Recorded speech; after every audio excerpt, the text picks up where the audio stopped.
The light at Woodward in Milwaukee hung red as if it, too, had decided it was tired of moving.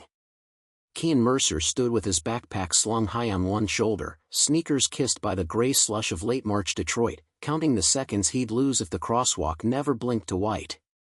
Steam rose from a manhole like a tired ghost.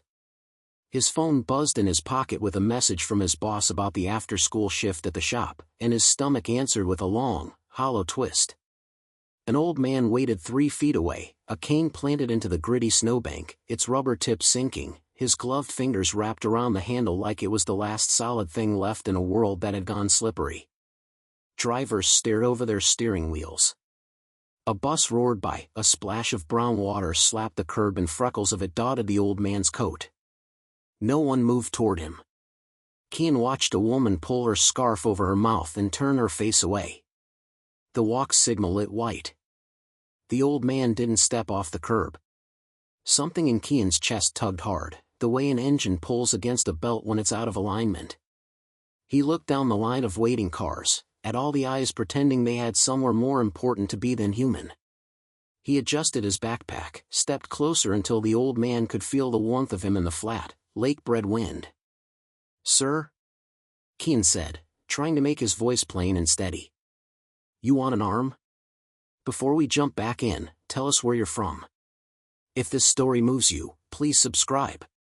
Tomorrow, I have a special story for you." The old man turned his face up. His beard was white and trimmed to a square, like a carpenter's ruler. One lens of his glasses had a hairline crack that caught the light and broke the world into a brief, pretty prism.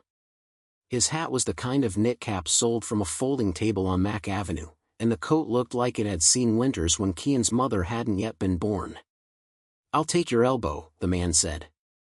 His voice was neat, like folded paper. Kean slid his arm under the man's, felt the old bones there, hollow, bird-like, but wired with something unyielding. Together they stepped off the curb. A driver leaned on his horn, the sound slapped across Kean's back and trailed them into the crosswalk. Kean didn't look at the car. He watched the old man's feet. Shuffle, plant, wait. Shuffle, plant, wait. The cane clicked lightly on the zebra stripes under the snowmelt as if tapping a code only the pavement could hear. Halfway across, a gust lanced down the boulevard and the old man lost the line of his breath. Kean tightened his elbow without thinking. "We got time," Kean said. "We're not racing anybody." The old man's mouth folded at the corners into something that might have been a smile, might have been pain. "That right?" "Yeah." Kean kept his eyes on the opposite curb. He always watched the finish, not his feet. It was how you pushed an old Buick bitten by winter salt into the bay without creasing the bumper. It was how you bent your life around the thing you wanted before the world could try to bend it for you. At the far curb, the old man paused to breathe. The light timed out. The "don't walk" hand blinked red, impatient. Behind them engines grumbled, tires hissed over slush, and the wind peeled around the brick corners with a thin whistle. Kean made a body shield with his back until the old man's breath smoothed. "You good?" Kean asked. "Better," the man said. He adjusted his cap with hands that trembled less than they looked. "Thank you." Kean dipped his head, embarrassed by thanks that felt too big. "It's nothing." "That's the rarest kind," the old man said. He offered his hand. The glove was thin, the knuckles were knobs like the spine of a small book.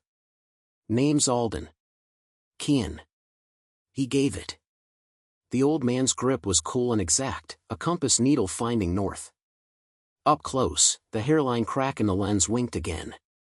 Kean wanted to fix it with his thumb the way he fixed loose wires, to make the world whole for a second. Alden's gaze dipped to the edge of Kean's backpack where the canvas had frayed into a half-moon. "You headed to school?" "I was there," Kean said. "Headed to work now. After-hours gig." He almost added because rent doesn't wait, but kept the rest of the sentence tucked behind his teeth like a spare bolt you didn't know if you'd need. Alden glanced back at the intersection. A cluster of people waited at the curb they'd left, a man in a wool coat, a woman in inky leggings, a boy with headphones smashed over his hat like a crown. None of them looked toward the man who'd needed help. You the kind of young man who pays attention to the things other people pretend not to see. Keen shrugged, heat prickling along his collar. Compliments always fit him like shirts cut for another boy's shoulders. I gotta clock in, he said. You need help any farther? Alden tapped the cane once on the sidewalk. You've taken me far enough for a first meeting. Then he did a strange thing, reached into the pocket of his thick coat and brought out a small, round coin the color of old honey. It wasn't money. Keen knew money's face like he knew the faces of bolts on a caliper: Washington, Lincoln, Hamilton. This was more like a token, smooth on one side, and on the other, a stylized fox engraved so clean it looked alive, eyes sharp, tail curled around a letter V. For your time, Alden said, and when Keen opened his mouth to refuse, the old man added, humor me. I find young people only argue with gifts because they think the world is keeping score. This one is just a hello. The metal was warmer than Keen expected. He turned it with his thumb. The fox winked through a smear of grime like it had just come in from the snow. What is it? A marker, the old man said. It tells me where my gratitude belongs if I forget. He touched the brim of his knit cap in a gesture that didn't match the coat and turned down Milwaukee without asking for more. Keen tucked the coin into the small zipper pocket inside his backpack, the place he kept the most important small thing pretty much anyone could own in this city, a bus pass with a student discount. He watched Alden's back for a breath longer than he had time to give, then he ran, feet smacking the sidewalk, the strap of his bag hammering his shoulder, because the boss at Gresham Auto and Glass didn't care if Keen had just saved a saint. He made it 2 minutes late and still caught grief. Mercer, called Mr. Vito from behind the counter, his accent heavy as an oil pan. You jogging on my dollars again? On yours? Never, Keen said, pushing through to the back. He liked the smell most people hated: warm rubber, cold metal, the chrome-bright tang of new bolts and plastic bags. It meant a chance to make something broken into something that ran. He clocked in on the grimy tablet, tossed his bag into his locker, and tied back his hoodie strings. What you got for me? Window regulator on a '07 Malibu, said Vito. Customer said it died when it snowed. Everything dies when it snows, Keen muttered, half to the car, half to the city, then smiled and slid his fingers under the door panel like he was greeting a friend who always asked for too much. For the first hour, Keen forgot the cold and the rent and the message from school reminding him the robotics club needed their parts order in by Friday and they didn't have the money. He sank into the simple math of it: remove the panel, release the clips, ease the glass, support the weight so it didn't crash down and spiderweb itself into 1,000 tiny goodbyes. The old token's weight haunted the zipper pocket of his backpack against the locker wall, but he pushed the curiosity away. He worked better when he let one thing be the only thing. Mercer, Vito called again from the doorway, voice softer. You got company. Keen's heart did a strange skip, and he hated that it did. He didn't have a father to walk in and clap him on the shoulder. He didn't have anybody who'd cross town just to say they were proud. Fear arrived dressed as hope, then took off the mask. Who? Vito jerked his chin toward the counter. Lady asking for you by name. Clean coat. Smells like the kind of soap you buy from a store with chandeliers. Keen wiped his hands on a rag that only made them dirtier and followed Vito. At the counter stood a woman wearing a navy wool coat cut so sharp it could open a vein. Her hair was close to her scalp and glossy as a piano key. Her eyes were old in the way that said she'd never once, in her whole life, been late to anything she cared about. Keen Mercer, she asked. Yes, ma'am. He wanted to call her Miss Something, but he didn't have her name and didn't want to be caught choosing wrong. She held out a card. Heavy paper, the kind that didn't bend unless it wanted to. On it, his name in neat print, and below that, an address on Jefferson, down by the river, near the new glass buildings that looked like they'd been flown in from a city that didn't know the word pothole. No company name. No title. Just 11:30 a.m., Saturday, please bring the token. He felt the card's weight in his fingers like it might continue to fall through his hand and land in a place where choices got made without your permission. What token? He asked, testing for trap. The woman smiled in a way that didn't show much tooth. The one Alden gave you. The shop's fluorescent lights seemed to hum louder. Keen glanced at Vito, who stared as if Keen had just said he was taking lunch on Mars. Alden? Keen asked, keeping his voice even. Alden Vance, the woman said. He asked me to extend an invitation. She lifted a shoulder. It managed to be both elegant and impatient. Can you come? I work Saturdays, Keen said, because money was not a theory. We'll cover the hours, Vito said before thinking whether it was good business or not. Keen's head snapped toward him. Vito's mouth did a half-shrug. The woman's coat had that effect on men who usually only bent for broken cars. I'll be there, Keen said, and when he said it, something in his chest slid into place, the way a new belt makes the old engine run quiet all at once. The woman nodded, turned, and left, carrying Winter out the door like a suitcase. At home that night, the heat clanged on with the stuttering courage of a fighter past his prime. The building made the same complaints it had always made. Pipes clucked, the stairwell coughed, neighbors laughed too loud at nothing to keep from remembering everything. Keen's mother, Nadira Pike, stood at the stove stirring a pot of red beans with a patience she didn't own for anything else. Grace lived in her hands. Exhaustion lived between her shoulder blades. The envelope from the landlord lay on the table like a wound that wouldn't stop bleeding through the bandage. You look like you're thinking hard enough to dent your forehead, she said without turning. Talk to me or put it down before it breaks you. Keen set the heavy card on the table. Nadira took a long second before she wiped her hands and came to look.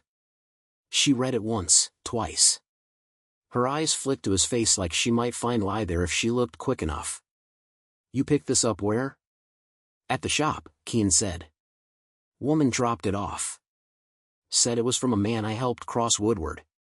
He told her about the old coat, the cracked lens, the token that felt like a secret. Nadira blew air out through her nose and pressed her thumb into the corner of the card as if she could send a message back through the paper to whoever had printed it. Sounds like a scam with a good hat. I figured the same, Keen said. But Vito said I could go.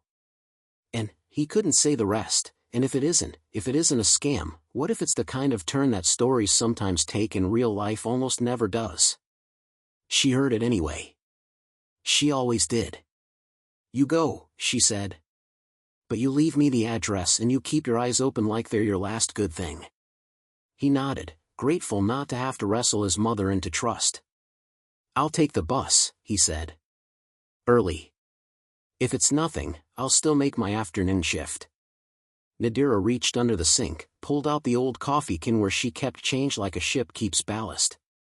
She shook out 4 crumpled singles and a small democracy of quarters. For the bus there and back, she said. And a donut if you feel like cheating on your breakfast. I won't cheat, Keen said, then kissed her cheek and felt the old fear prowl his ribs, that life was a math problem where hope always got cancelled out by rent. He tucked the token deeper into his backpack's pocket, as if doing so might hide the tremor in his appetite for the possibility of a different answer. At school Friday, the day braided itself around him like it always did, first period English with Ms. Rungun, who liked to ask questions that made boys with loud mouths go quiet. Then Algebra 2, which felt like a good joke told in a stiff voice.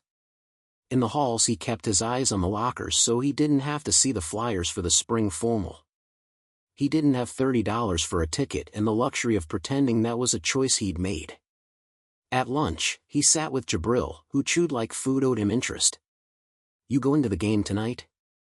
Jabril asked around a mouthful of chips. I'm at the shop, Keen said. Glass job. Somebody got real mad at a parking lot today. You always at the shop, Jabril said like it was a sin and a confession. One day you gonna run it.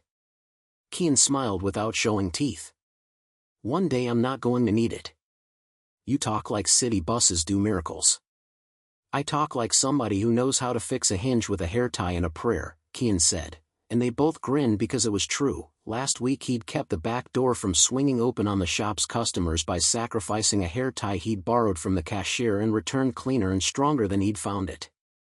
He didn't tell Jabril about the card or the token. Saying hope out loud felt like daring the sky to make a joke of you. Saturday arrived stingy with sun. Keen woke before the alarm, sat up in the blue light, and watched his breath fog just a breath before the heat caught on. He dressed quiet, black jeans, gray hoodie, the jacket with the missing button he'd grown used to buttoning wrong in a way that made it look right. He slipped the token into his pocket and closed his hand around it like he needed the weight to keep his feet on the ground. The bus was mostly empty, the way early buses are in a city that prefers to sleep late on Saturdays because there's nothing waiting for it but work. Keen watched the neighborhoods change, brick and liquor store neon thinning into glass and light, graffiti giving way to banners printed with words like innovation and district. He didn't hate the new buildings. He hated pretending they were glass for everybody. The address on Jefferson turned out to be a building that looked like a handful of ice had been thrown into the sky and frozen mid-flight. A man at the front desk wore a suit that made his shoulders sorry they were attached to a human. He asked for Keen's name. When Keen gave it, the man's mouth made a small ah and he handed over a visitor sticker that felt heavier than the kind you tear off a roll. "4th floor," the man said. "Room with the fox on the door." It would have been funny if Keen's stomach hadn't been trying to decide whether to fly or walk out through his throat. He pressed the elevator button. The doors opened like a secret. He got in and watched his own face in the mirror for the 3 floors it took to remember how to put it away.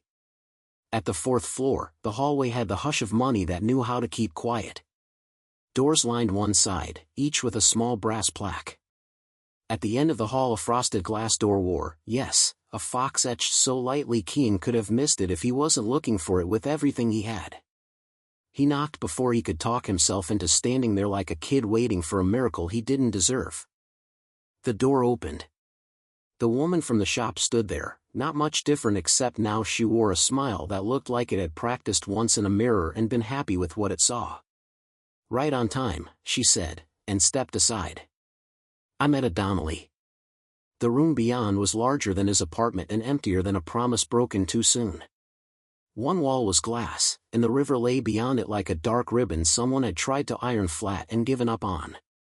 In the center of the room, a table held a leather-bound notebook, a small glass of water, and a white envelope face down, as if it had been told to think about what it had done. "Mr. Vance?" Keen asked. The name felt too big for his mouth. "Soon," Etta said. "We start with you." She nodded at the token. "May I?" Keen placed it in her palm. She didn't need to look closely to know what it was. She weighed it like it might tell her whether the boy handing it over would be worth whatever came next. "What made you help him?" she asked. Keen blinked. "Because he was standing in the cold like he'd been standing there before the light turned red and I was the first one who saw their feet had frozen." "That's not an answer as much as it is a philosophy," Etta said. "Do you hold doors?" "I try." "Do you lie?" "When it keeps someone from drowning in something they can't change in front of a stranger," Keen said before his mouth could ask his brain for permission. He could hear Ms. Rumgun in his head, "Tell the truth like you're not worried it'll walk out on you." Etta lowered herself into a chair, and the chair looked like it smiled to be sat in by someone like her. "What do you want, Mr. Mercer?" "I want," he closed his eyes for exactly one inhale. "I want my mother to stop choosing between heat and late fees. I want to go to a school where I can touch a lathe that wasn't donated in the first Bush administration. I want to learn to build things that make the city forget what it owes us." Etta's head tilted, the way a machine does the first time it hears an unaccounted-for sound and decides whether it will be trouble or music. "Good," she said. "Take the envelope." He turned it. His name in clean capitals. His fingerprints now smudging the corner like his life always did when it touched something nice. He slid out the paper inside. It was a form. Not a job application. A release. Consent to perform character assessment and potential grant of immediate aid. Somewhere between those words sat the kind of test that didn't involve scantrons but could still fail you beyond repair. "You can refuse," Etta said. "But refusing is a choice. It will be counted as such. What happens if I sign? You let us watch who you are when no one is supposed to be watching." "Us?" Etta's mouth did that not smile again. A team that looks like 4 people and acts like 30 when it needs to. Kian read. He was fast when it mattered. He always had been, words were bolts, and he had long fingers. The test would take place over the next 48 hours. He wasn't to be told the moments that mattered. No laws would be broken. He would not be asked to endanger himself or others. He would be presented with choices. He was free to tell anyone he liked what he was doing, as long as he didn't name names. He put the paper down. His hand had started to sweat and the token, resting now on the table, looked back at him like it had known the whole time where it was leading him. "What if I fail?" he asked. "Then you have a story about a Saturday morning in a building that looks like what people who've never been cold think winter is," Etta said. "And you go back to work. What if I pass? Then Mr. Vance speaks to you." He signed. It wasn't even a brave thing. It was simple. Behind the signature, he heard his mother's hands stirring beans, heard the radiator learning to breathe again, heard Jabral's laugh bouncing off a hallway with too much echo and not enough paint. Etta took the paper, slid it back into the envelope like returning a bird to its cage. "It starts when you leave this room," she said. "You won't see me again until it ends. If you sense you're being watched, you aren't wrong. If you don't, you aren't safer. Ride the bus you are going to ride. Work the hours you are going to work. Be who you are. That's the only way anyone knows how to find you." He nodded, slid the token into his pocket. "You really work for him?" "I work for the idea of him," she said, and then the door was open and he was back in the hallway with the quiet doors and the fox that had just winked at him while pretending it hadn't. The first test found him before he could pretend he didn't know it was a test.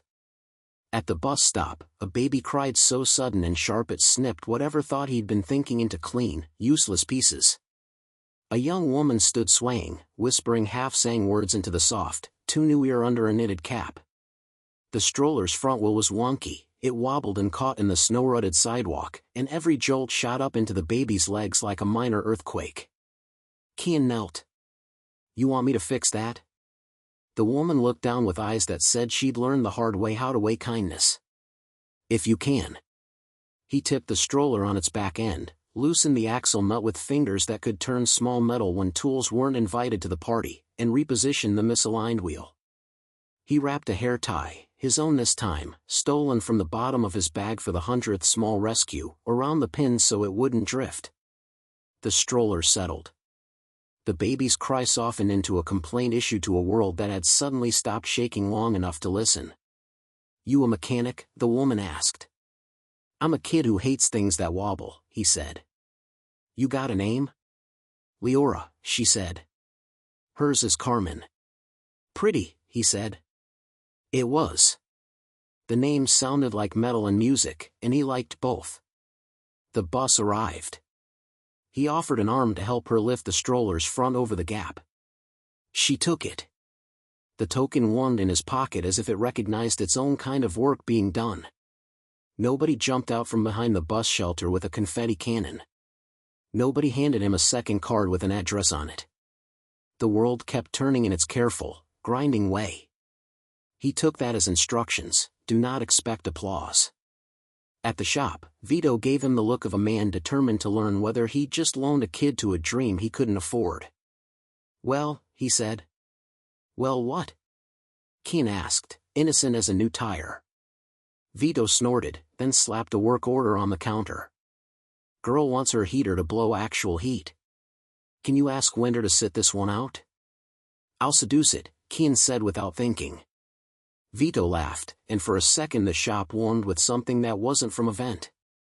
He was elbow-deep in a heater core when he heard the voices at the counter ratchet up from friendly to "I will pretend tough until I feel safe."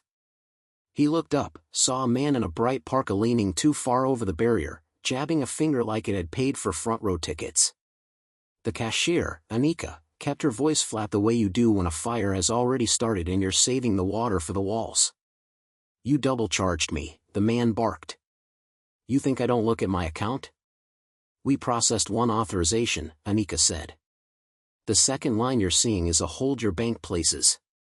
You owe me a refund." "I can't refund money we didn't take." get me your manager. Mr. Vito is at lunch. I'll wait, the man said.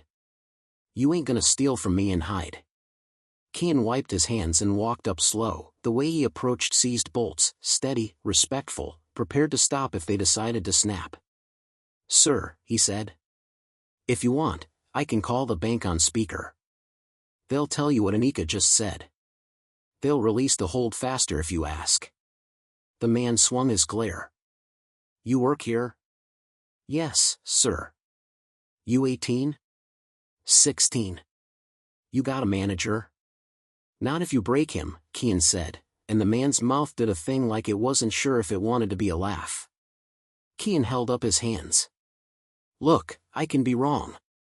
But if you call the number on the back of your card, you won't have to spend the next hour imagining we're villains when we're just dumb and broke. Our dumb and broke is honest.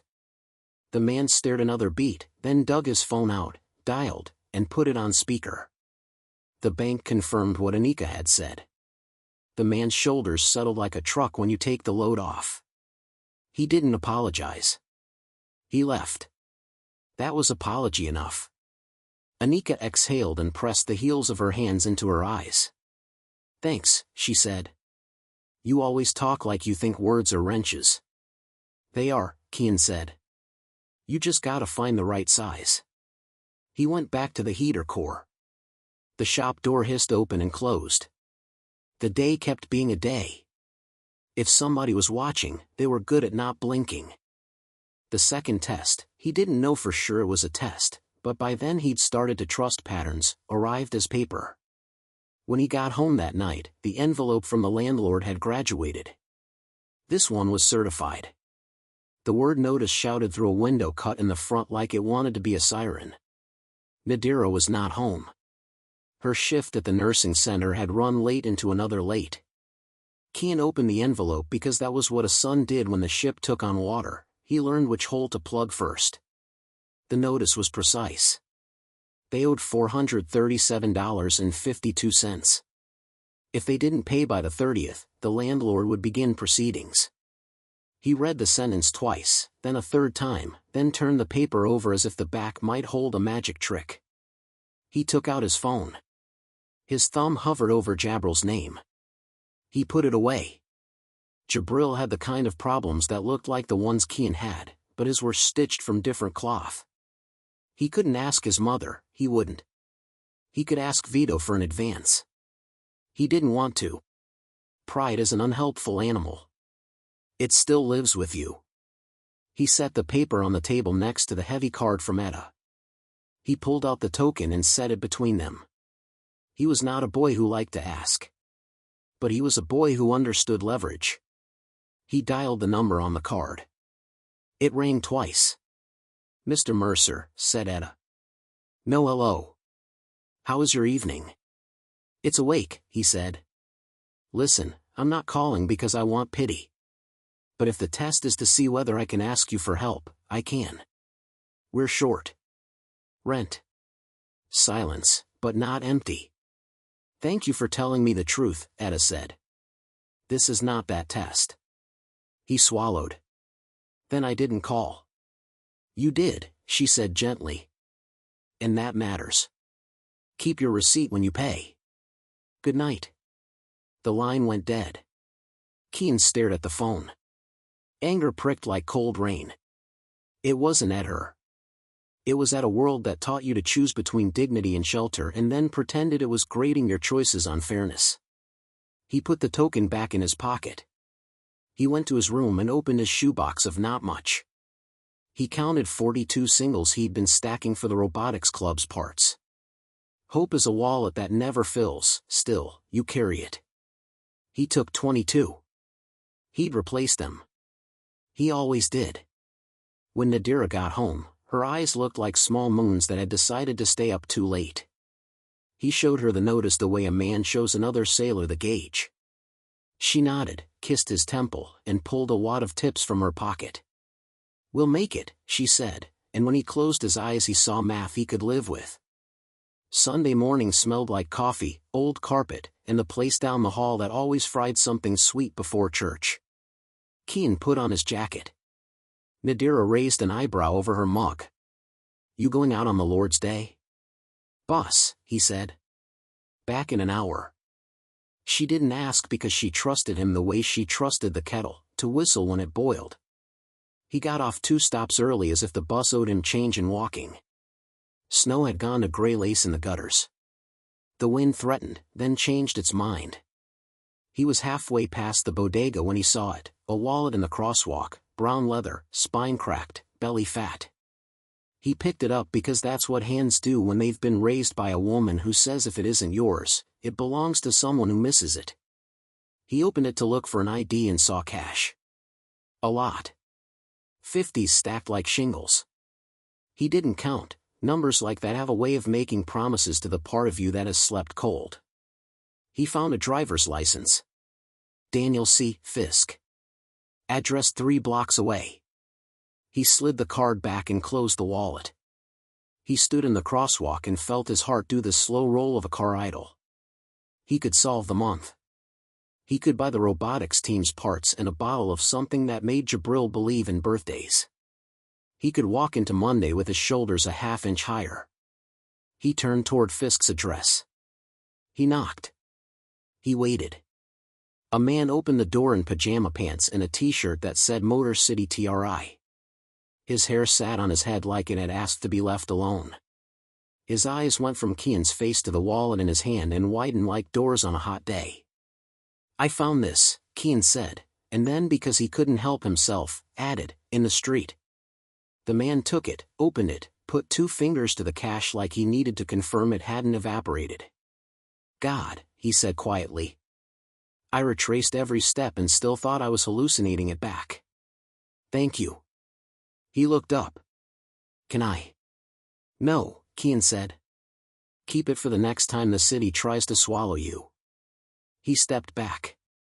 The man followed him with his eyes down the hall like maybe he'd just seen a ghost who pays rent. At the corner, Kian leaned against a wall for the length of one long breath. He wanted to laugh or curse or both. Instead he straightened, put his hands in his jacket pockets, and found something his fingers didn't recognize. He pulled it out. It was a receipt. Rent. $437.52, paid in full at 8:03 a.m. That wasn't possible. He was standing in front of an apartment building at 8:36. He turned the paper over. The stamp on the bottom said Vance Trust in letters so small he had to squint. The handwriting said, "Don't skip breakfast." He looked up and down the street like answers were selling themselves next to the lottery pick. Nobody looked back. The wind punched him in the ear and laughed about it, as usual. He felt his knees want him to sit down, and he told them no, we'll do that later when the bed won't wonder why. He went home and set the receipt on the table and Nadira came out of the kitchen with her mug and stopped like she'd met a wall where there wasn't one. What did you do? She whispered. I didn't, he said. I was going to. Somebody already did. He showed her the tiny stamp. She pressed her lips together until they forgot they'd ever had anything to say, and then she pressed a hand to his face and it was warm and shaking, and he let her hold him like a boy for the last time that morning.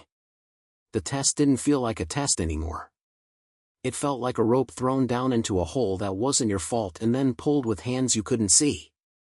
When the phone rang again, it was Etta. Mr. Mercer.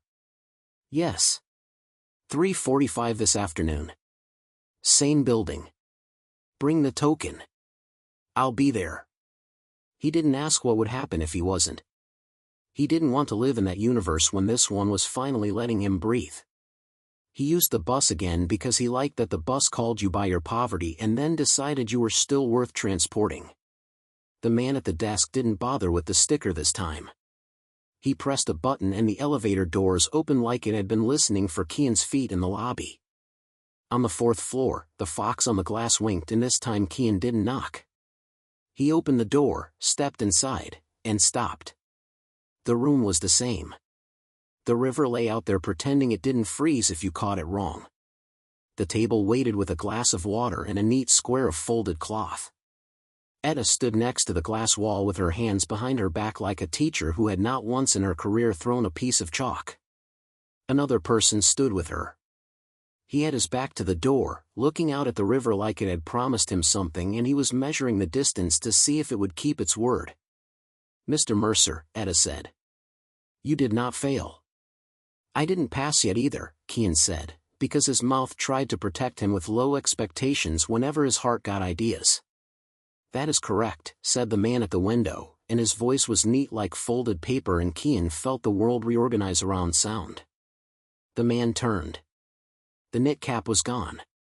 The coat that had seen winters before Kean's mother was born had been traded for a gray suit that fit like the answer to a question you don't ask until you know it won't hurt you to hear it. His beard was the same, trimmed square. One lens of his glasses still wore a fine hairline crack like a scar you choose to keep. His eyes were bright with something that wasn't youth and wasn't the absence of it either. The only cane in the room leaned in the corner like a prop an actor had set aside for the real scene. Alden Vance, Kean felt the name flex against his ribs, walked toward him and held out his hand. Kean had shaken this hand once, in snow, when the city pretended not to see an old man at a light. Now it came to him clean and warm and carrying a history the newspapers liked to measure in zeros. "Mr. Mercer," he said. "Thank you for your patience." Kean took the hand, and the handshake sent a small live thing through his palm into his arm, a certainty that this wasn't a trick. He began, then shut his mouth because finishing a sentence like that made him sound like everyone who had ever read his life off a glossy magazine cover.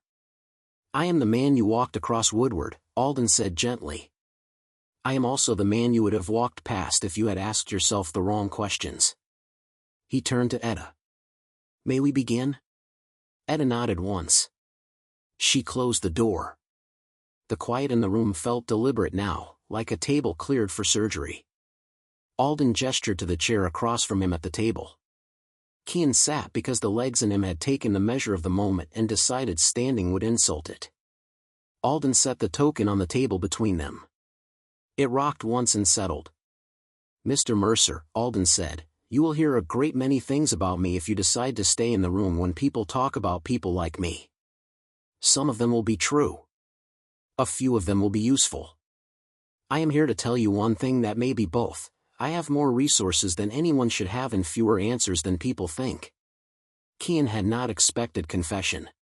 He leaned in unconsciously, like a mechanic whose ear knows the right distance from the engine where truth starts sounding like itself. Alden tapped the token. "I do this, now and then.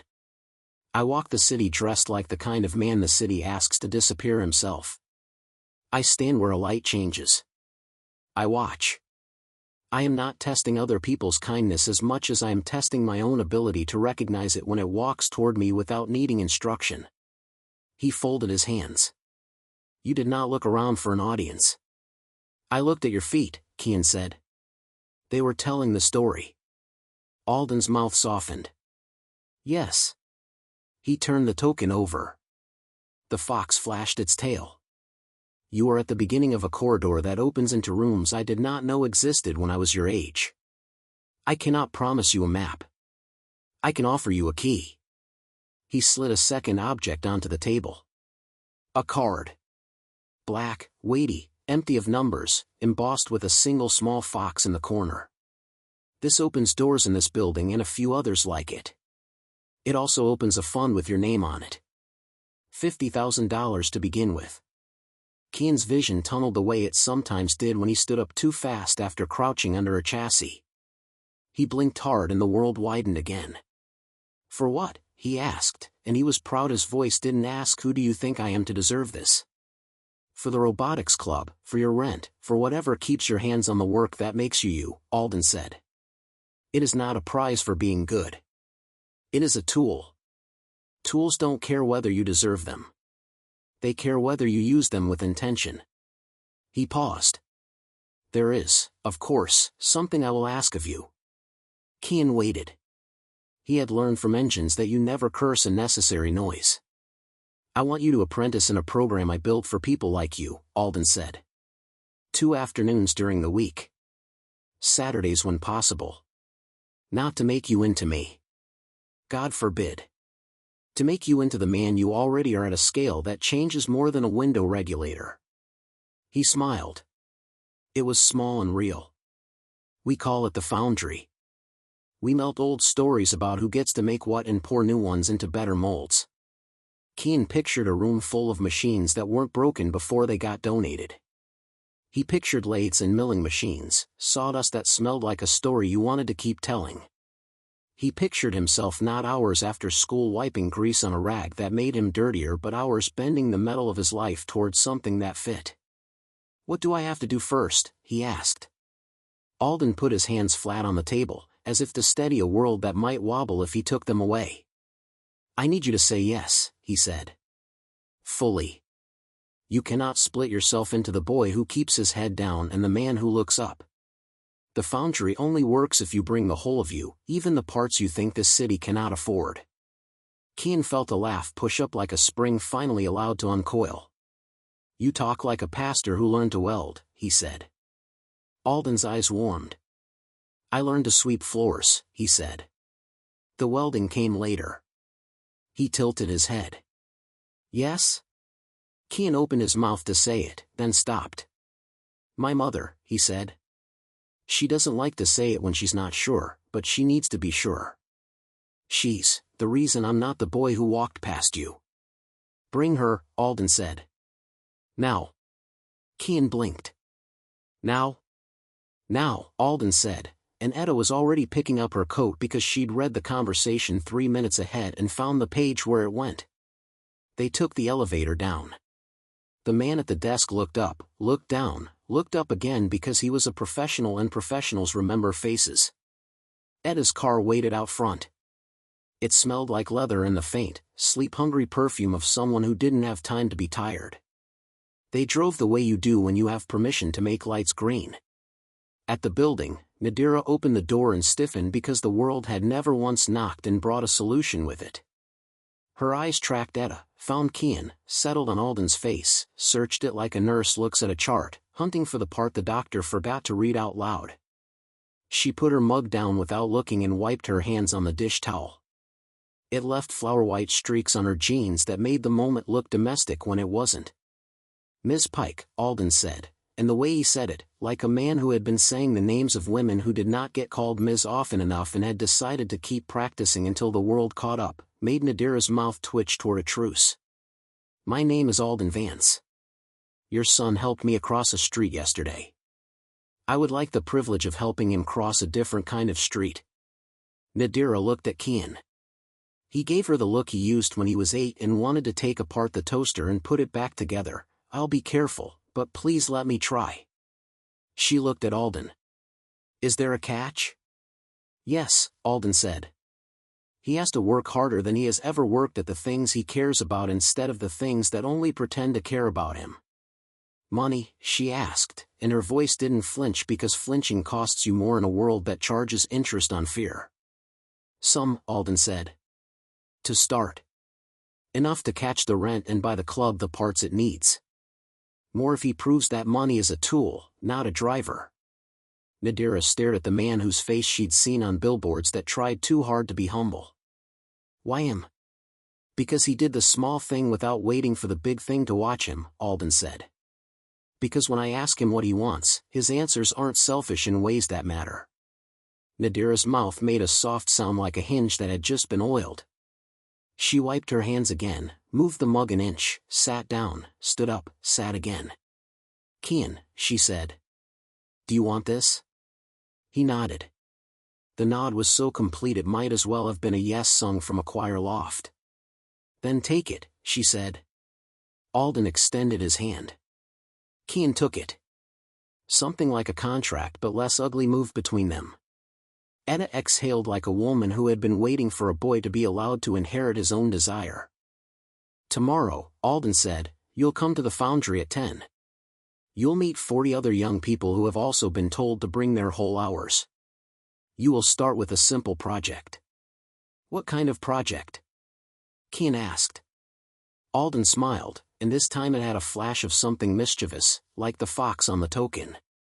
"We're going to fix something the city has ignored for 15 years and pretend it's a toy until it isn't." Keane looked at his mother. She lifted her chin like a woman who had carried a whole building on her back and would consider an elevator if it proved itself. "Go," she said. But don't let anyone talk you into walking without learning what walking costs. I won't, he said. Alden turned to leave. He paused at the door and reached into his coat. He took out a small metal key attached to a ring with a fox engraved in the brass. He set it on the table next to the rent receipt that had no business existing and tapped it once. For the storage unit on Bellevue, he said. Number 19. It belongs to you now. You'll know why when you see it. The door closed. The apartment was suddenly too quiet. Boy, Nadira said, and the word wasn't admonishment so much as being reminded that a boy can be a boy 10 seconds longer before he isn't. If this man is halfway what he says, she didn't finish. Some sentences are superstitions. You don't say them in a room with rent in it. Keane picked up the key. It felt ordinary. He'd learned that about the world. The ordinary things were the ones that opened doors that changed you. He looked at the fox again. It winked. The storage unit was 2 bus lines and 1 walk past a fence that had been pretending not to be a fence for a decade. The man at the desk asked for ID without being rude. Keane slid the temporary card Ada had given him across the counter. The man raised his eyebrows and decided not to ask follow-ups. Unit 19 sat halfway down a corridor that smelled like dust. Couldn't believe it had been asked to be anybody's perfume. The door rolled up with the sigh of a thing that had been wanting to stretch. Inside, in neat rows, sat machines. Not cars. Not bikes. Lathes, yes. A drill press that had the lines of something made when men cared about lines. A 3D printer that looked like a very expensive toaster trying to learn manners. Shelves of metal rods, bins of bearings, boxes with labels and a tidy hand. On the far wall, under a tarp, something larger. Keane walked toward it with the reverence of a person approaching a story he hadn't yet heard the end of. He pulled back the tarp and found a go-kart chassis the size of a small miracle. The welds were clean. The steering column begged for hands. The seat had never been sat in. A note lay on the frame, taped down like a promise. For the club. For the kid who can't afford a ticket to a race. Make it run. Take it somewhere the city can see, **AV. Keane laughed. It didn't sound like laughter exactly, it sounded like relief reshaped into air. He pulled out his phone and snapped a photo because a miracle deserves receipts, too. Then he sat on the cold concrete and made a list so long it looked like a poem if you squinted: parts, tools, friends, days. He stayed until the cold seeped up through the floor and told his bones they were not immune to temperature just because his spirit was. He pulled the door down and the sigh repeated itself in reverse. Then he went home with a head that had to duck in doorways now because the future had decided to stand up inside it. Monday came like a train that had remembered you were on the tracks and slowed enough for you to swing yourself into the safety between cars. Keane went to school with the key in his pocket and a map in his head. He stopped at the office and asked Ms. Rumgun if he could see her after last bell. She looked surprised in a way he liked. It meant she had not expected him to be the kid who asked teachers for their time, and she was happy to be wrong.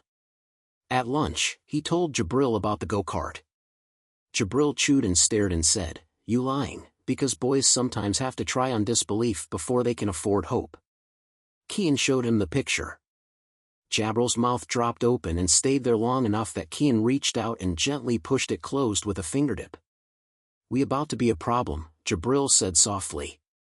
"An elegant one," Keane said. "The kind you don't see coming because it shows up with good manners." After school, Keane went to the foundry. The building was a block over from the Glass River one and much less interested in being pretty. Inside, beauty happened by accident when parts fit. 40 young people stood in a room whose windows let in the kind of light that suggests it's not the first time it has watched a beginning. Alden spoke to them without a microphone. "Welcome," he said. "Some of you think you do not belong here. You are wrong. Some of you think you do. You are also wrong. Belonging is a verb."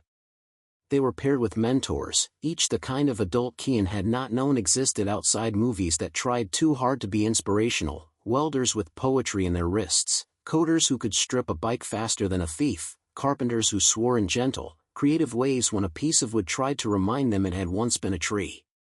Kean was paired with a man named Lysander Cho, whose name sounded like an ancient sword but who wore sneakers that squeaked like a freshman's hope. "We're going to build a thing," Lysander said. "But first we're going to build a way to fail that doesn't break us." Kean liked him immediately. They spent 2 hours drawing a thing they could have drawn in 10 minutes if drawing had been the only goal. It wasn't. The goal was to learn where the lines wanted to be before you forced them to support weight. After, Alden walked the room. He didn't correct. He asked, "What does this do? What does that cost? Who does this help besides yourself? Why the hell not?" He laughed in the wrong place on purpose and the kids laughed back in the right place because they knew what a gift a wrong laugh can be. Before Kean left, Alden caught his eye and tilted his head toward a door at the back. Inside was a small office with a glass wall. On the wall hung a whiteboard with a list of names and next to each, a small goal. Next to Kean Mercer someone had written in neat, deliberate block letters, "Fix the city's favorite broken clock." "What's that?" Kean asked. Alden smiled with that fox flicker. 6 blocks from here," he said. "There's a crosswalk where the walk sign died sometime during the last administration and never came back. Everyone knows it's broken. Everyone treats it like weather. We are going to fix it, with permission, using the city's rules in our own hands." Kean thought of the old man at Woodward and how the world decided not to move for him. He thought of the way a single working signal can turn chaos into choreography. He felt his throat get tight in a way that had nothing to do with cold. "Let's do it," he said. "Tomorrow," Alden said. "We meet the deputy commissioner who can say yes. Etta has the forms. You have the face that makes bureaucrats believe in the part of government that still belongs to people." Kean went home and told his mother more than he usually told her because the room had decided it was big enough to hold it. She listened. She smiled at the fox key hanging on a nail by the door like it had been living there a long time. "You watch that man," she said, and her voice liked him but liked her boy better. "He talks pretty. Pretty words can put sugar on poison or they can be a recipe. You keep tasting." "I will," he said. "He makes me feel like I can say the complicated thing without sounding like I want applause." "That's a rare gift," she said. "Don't let him waste it on a ribbon cutting." The next morning, the city building smelled like copy toner and decisions that took 3 meetings to make. Etta walked them through security with the grace of a woman who knew where the cameras pretended not to look. The deputy commissioner was a tall woman named Geneva Park, who wore her hair like a promise and her glasses like a shield. She shook each of their hands like they were already in the room with the solution and she had just arrived to pour the water. "You want to fix my signal," she said without sitting. "We do," Alden said. "But not with money. With young hands and adult permission." Geneva's eyes went to Kean. "You the hands?" "I'm one," he said. "We've got 40.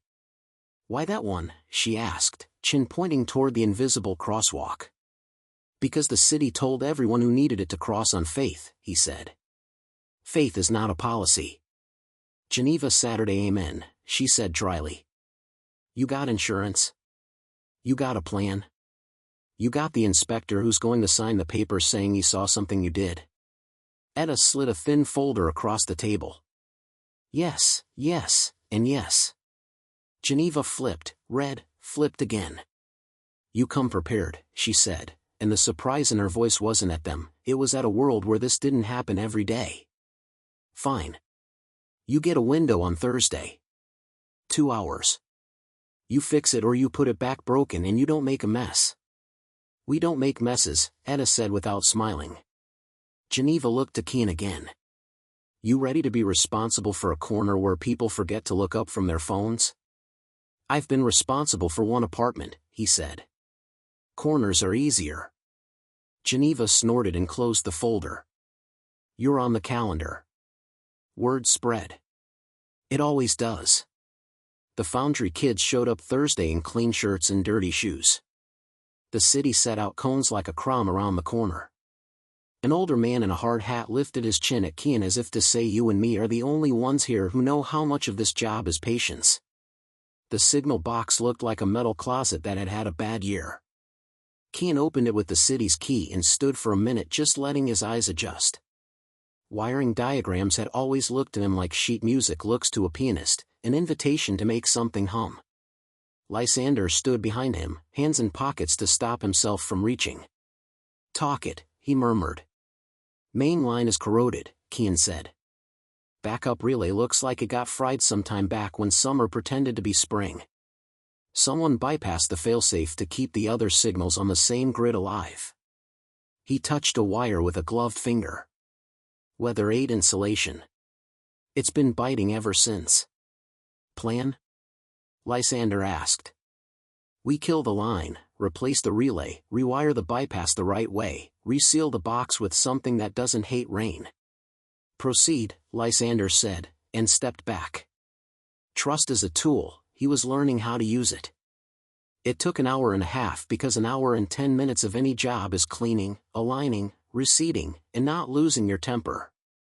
Kian moved slow where slow mattered and fast where he'd earned it. The foundry kids fetched, held, learned, watched. Alden stood under the cone shade and didn't perform. Etta handled a woman who wanted to know why the city hadn't done this already. Geneva Park arrived, said nothing, and made a note on a small pad that looked like justice but probably was just standard procedure. "Ready?" Kian asked at last. "Flip it," Lysander said. Kian threw the breaker. The signal blinked as if waking from a nap it had meant to end 3 administrations ago.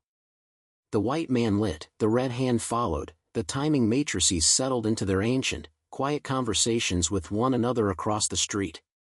Around them, traffic exhaled and then pretended it had not missed this one small order the world had restored. People clapped. Not a lot. Enough. A bus honked in a way that meant nice job. Geneva made 2 more notes. Alden's face did a thing that wasn't exactly pride, it looked more like recognition. A man stepped forward from the crowd.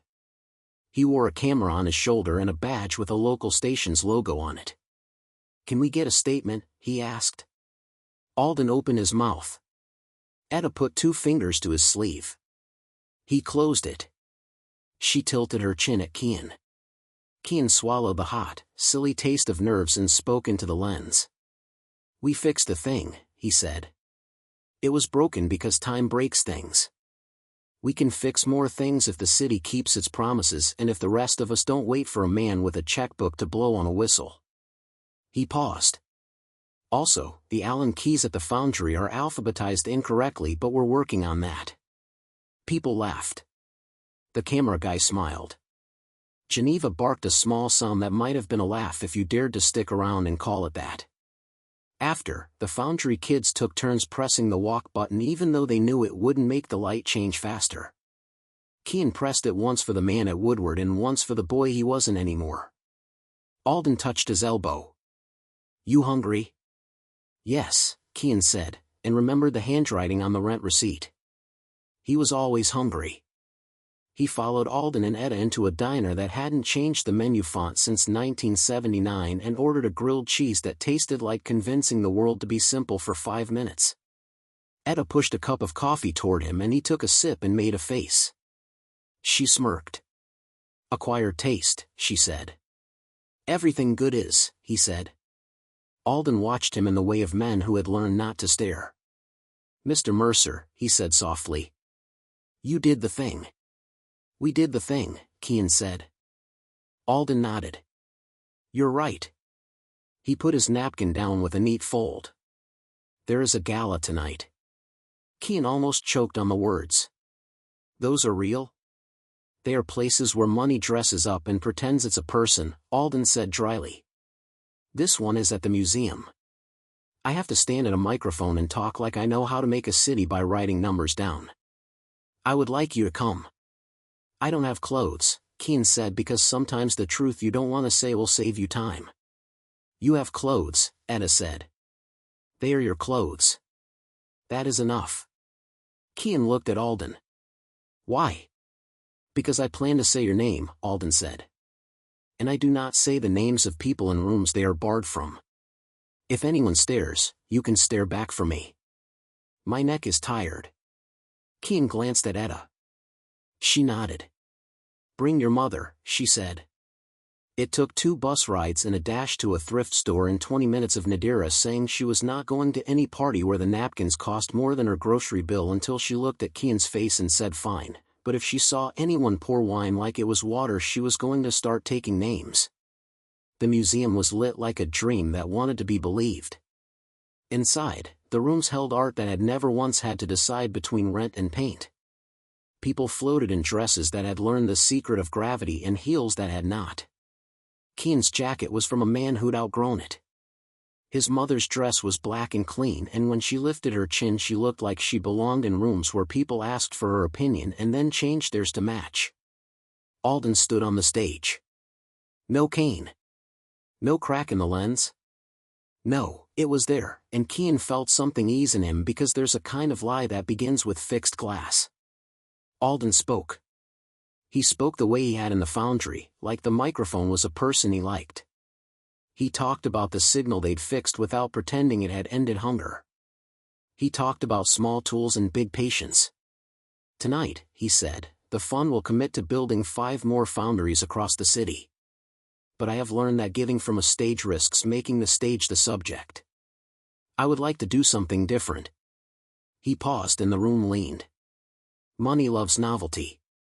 I would like to ask a young man who helped me cross a street to help me cross a different kind of street. Mr. Keen Mercer? The spotlight found him. He hated it. He loved it.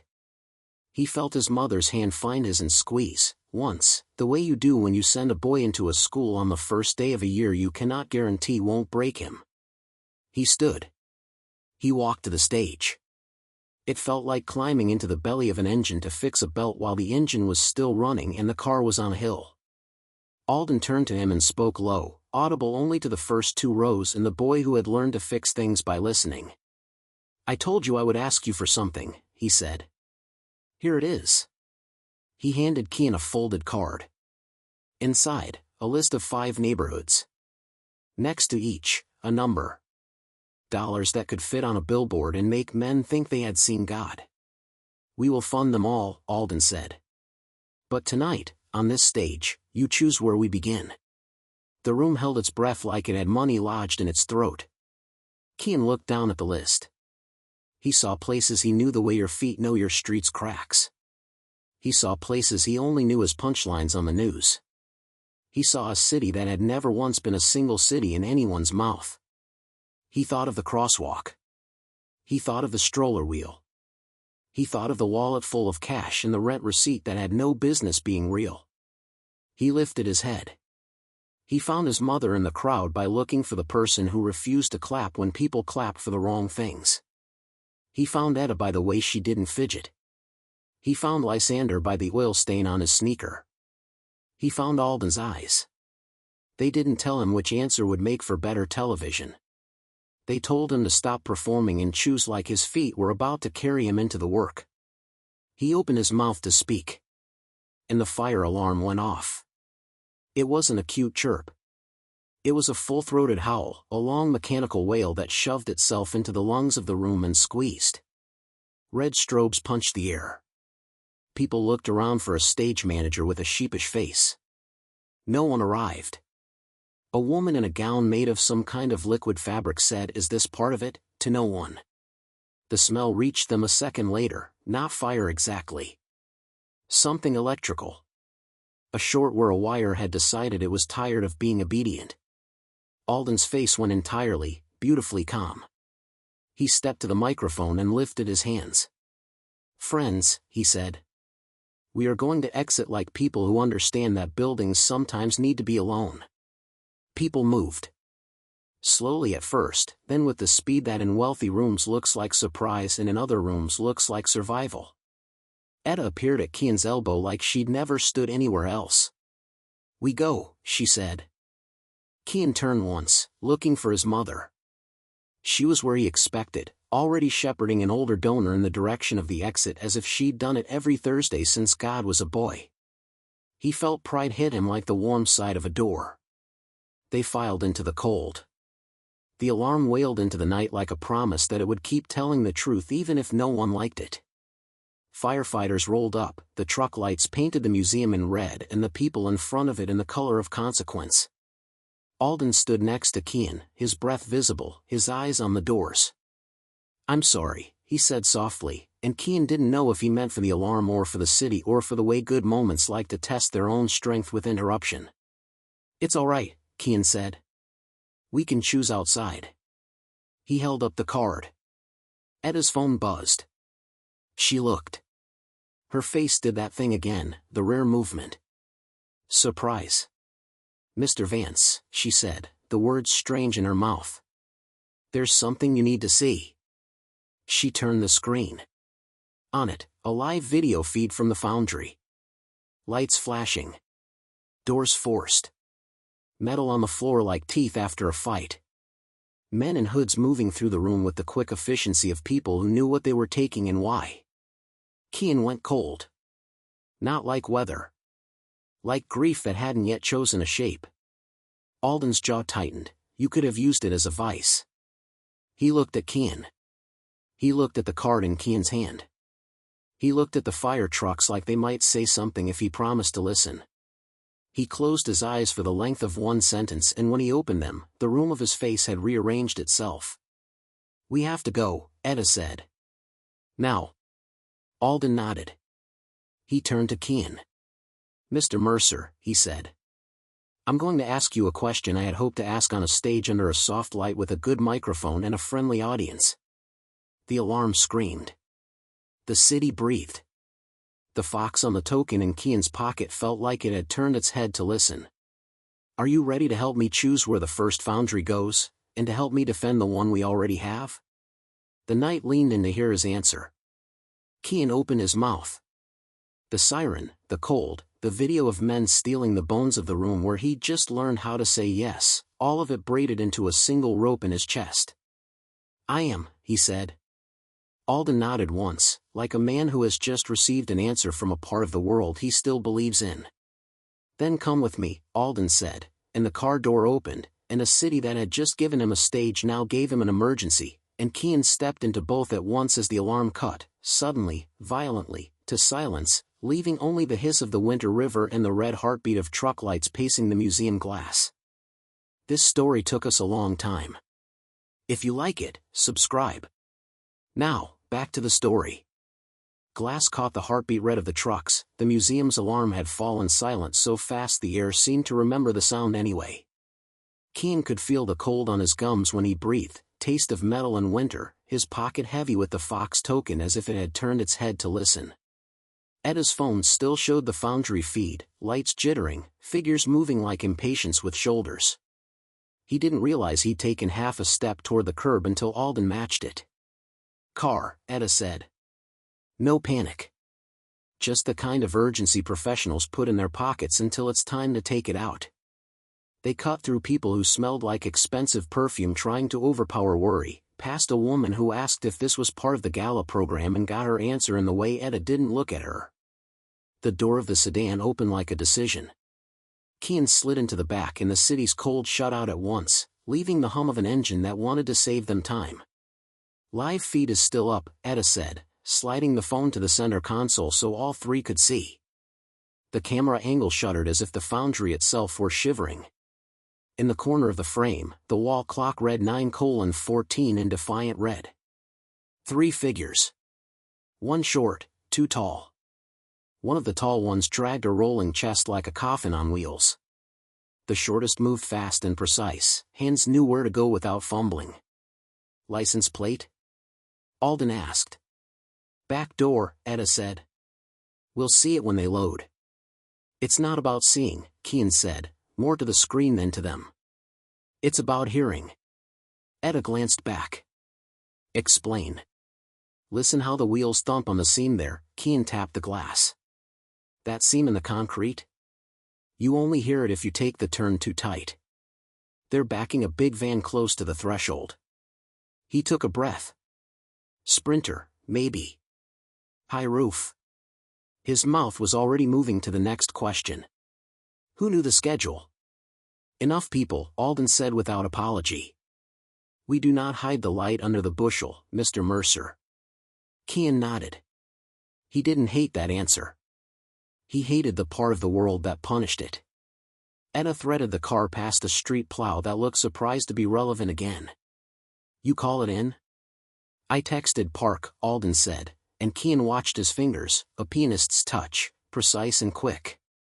She'll swing resources without letting the city pretend it's all there's to solve. In the feed, the short one turned toward the camera briefly. A hoodie, the brim of a knit cap under it, mouth set that said don't get caught thinking. Kean leaned closer without meaning to, as if he could smell the person through the screen and name the scent. Stop, he said quickly. Pause. There. He pointed. The short figure had lifted an arm to wipe sweat and a wristband slid back, fluorescent hospital band, the kind they make you cut off at the door. A number. His mind took a photo. He'd remember the 4 digits even if the world set itself on fire around them. Etta didn't ask how. She tagged the frame with her thumb anyway. The car slid onto Bellevue like a blade into a narrow sheath. Snowbanks hunched on the curbs, dirty from sand and winter exhaust. The foundry's lights bled onto the street in a rectangle that was too bright and too wrong. The front door was intact. The side door, Kean's stomach sank, hung by a hinge that made a sound like betrayal when wind pushed it. Etta killed the engine and was out before the speedometer decided whether it wanted to return to 0. Alden followed. The cold was a slap that woke you up even if you didn't want waking. Kean's fingers had no business feeling as steady as they did. Inside, the foundry smelled like metal and erupted. The main floor had been turned out, drawers yanked, carts moved, a trail of bolts like a metal breadcrumb path. One workbench had been cleared hard enough to slide its legs. The glass on Lysander's office door was starred but not broken, a warning, not a success. Kean's throat went hot. Kill power on the far panel, Lysander called from somewhere left, voice tight and whistling with adrenaline. The idiots pried the conduit right off the wall. Kean ran, hugged the wall like he'd been taught to avoid live lines, reached the panel, and through the main. The foundry exhaled a sigh of lights dying. Emergency strips blinked on and painted the room sickly insufficient. Back, Etta said, voice from the loading bay. Kean followed. The van was almost gone from the frame, just a corner of white and a spray of snow, **** 9:18*** now, and then gone. The camera shook as if somebody had bumped it on purpose. The feed cut out. They killed the line, Etta said, echoing his earlier instinct. Lysander appeared, jaw clenched so hard the muscle at the corner flickered. I got plates on the van, he said. Partial. M2, he stopped, eyes catching Kean's, some calculation happening quick and human. Something. Black tape covering one character. Of course it is, Etta muttered. Footsteps pounded on the concrete. Geneva Park came in at a run with 2 uniformed officers who looked like men who had been told too often to wait.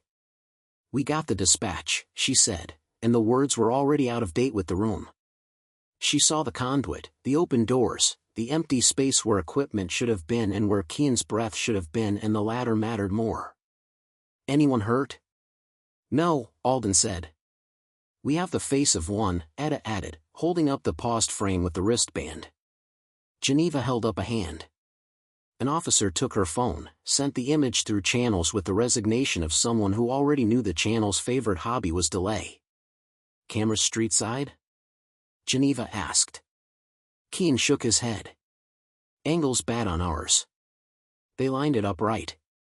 City cams will give us a block either way, Geneva said, and then she did an impressive thing. She turned to Kean, a 16-year-old in a thrift store jacket, and asked, where do they go? He considered the weight of the question. In his pocket, the Fox token pressed a circle into his palm through thin fabric. South and west, he said. Scrappers don't like to cross into Grosse Pointe. Too hot. They take it to the yards, Jefferson and St. Jean, first offer. If they're dumber than they look, they go straight to reliable salvage. If they're slightly smarter, they hit a pop-up buyer behind the old tire shop on Chain. Van's too big for the alley behind Reliable, though. They'll stick to streets with lanes. Geneva was already moving her mental pieces. Officer Reese, she said to one of the uniforms, take a partner and push cameras from here to Chain. Flag a Sprinter white, high roof, plate partial M2 black tape. The officer moved. Geneva looked at Etta. You call your guys who know the difference between a screwdriver and a felony? They're already on text, Etta said. And they don't like being called guys. Fine, Geneva said, unfazed. Call your people. Alden's hand landed on Kian's shoulder. Breathe, he said, and Kian realized he'd been doing it wrong and corrected. What did they take? Kian asked Lysander, because grief becomes inventory if you let it. 2 roll cabs, the small lathe control unit, for laptops from the coder bench, the carbon printer head, Lysander said. He swallowed, then added in a voice that hit Kian like the sound of a wrench dropped on concrete, in the go-kart frame. For a second, the room narrowed to a single point. Kian saw the tarp as he'd peeled it back, the clean welds like lines in a palm that told the future, the note with the initials. He forced air in. He found the anger and set it next to the breath like 2 tools he knew by name. Then we go get it, he said. Geneva's phone chirped. She read, smiled without humor. Van was caught at Jefferson and Chain at 9:21. Heading west. Traffic camera at Connor went blind 2 days ago, budget cut. We'll have them again at St. Aubin. Another chirp. There. St. Aubin northbound. She looked up. They're not bright. They're going to Reliable. Let's move, Etta said, and the room moved with her. Reliable Salvage had a sign that looked older than the concrete under it. Piles of metal swelled behind chain link like waves frozen in place. A dog behind the fence barked with the righteous certainty of an underpaid employee. The gate stood open a few inches, someone had gotten lazy. Etta's car slid to the curb. Geneva's cruiser tucked in behind it. Kian's heart beat like a hammer hitting what it liked. Park, Alden said low. We mind the line between public and private. On a good day, she replied. Then to her officers, you don't go without probable, you don't escalate, and you remember everyone here is probably a cousin of your barber. She turned to Etta. You be my civilian eyes. Finally to Kian, you don't be stupid. He nodded. I specialize in overthinking. They approached. A man in a jacket the color of sales disputes stepped out of the office. He was thick through the neck and eyes and his smile had the shape of a transaction. Closed, he said without checking his watch, which meant he was lying. You're open, Geneva said, showing badge like a mirror. And if you're not, you are now. The man's face rearranged itself into something that looked like customer service performed at gunpoint. We're busy. We'll be fast, Etta said, and brushed past as if the 2 halves of the sentence were the same. The yard opened around them like a mouth. Kian could feel old oil in his nose even over the cold. Somewhere a cutting torch hissed the way snakes might after they earn benefits. The white van sat near the scale house, back doors swung wide. One of Geneva's officers was already running the plate, the tape ragged where someone had tried to make an 8 into a 3 and ended up with guilt. Kian moved to the backside and stopped. The go-kart chassis lay on its side inside the van, ropes still on it, as if the thieves hadn't committed to the lie they were about to tell. He felt joy jump like a battery getting a friend. He stepped close. His fingers touched the frame. Cold. Unhurt. He looked up and saw the short figure from the feed standing 10 feet away, hoodie up, eyes steady and wild at once. Teenager. 16 maybe, 17 at the outside. Brown skin. Cheeks not shaved long enough to know whether they would grow a beard. The fluorescent hospital band peaked at the wrist. Kian lifted his chin in the smallest of greetings. The kid didn't respond. Behind him, the heavy jacket man picked up a clipboard and approached with a swagger that said he rented it. We buy all day, the man said. You got receipts? We have theft reports, Geneva said. and a live feed. She held up Etta's phone like a warrant that didn't need paper. The man's eyes flicked to the screen and then away because he had learned denial is easier if you limit your diet of available facts. That could be any van, the man said. And this could be any yard, Geneva said mildly. Don't talk to me like we both haven't been doing this since pagers. She nodded to her officer. Hold the vehicle.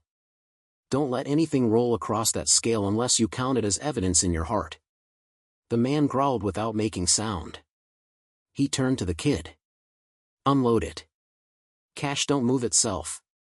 The kid glanced at Kian. There it was, the flicker. Some part of him had been waiting for someone to see him.